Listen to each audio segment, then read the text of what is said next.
You probably know it is important to get yourself out of debt if you're in it.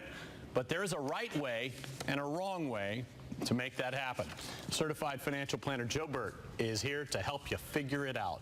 And this is one that you really need to figure out if you're in debt. Yeah, because your debt can ruin you financially if you don't take care of it. Unfortunately, it takes discipline and self-control to get out of debt, like dieting.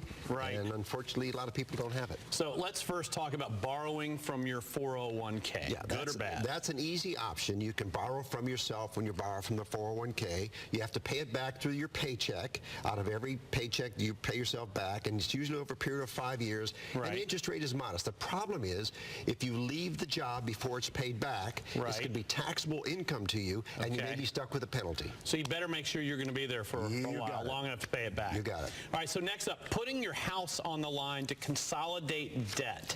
Well, wow. Well, if you borrow against a line of credit on your house, you're going to get a reasonable interest rate. You have to make that payment every month. So that's a plus, reasonable interest rate. Right, but you're putting your house at risk. Now, if you could discipline yourself to cut up the credit cards and don't use credit, it's not a bad idea. Unfortunately, as I said, most people don't have the self-control. You know, one of the things that a lot of people do, they ask family for money. Oh, my gosh.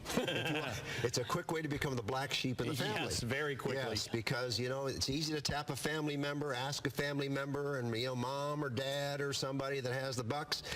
But if you don't make those payments, and it's easy to default on those payments, and that's why a lot of people default, and then you get a scar on yourself. It's not a good idea. A lot of people get these calls from other credit cards that they don't have yet, saying, hey, come transfer your balance to us, and we can save you a little bit on that APR.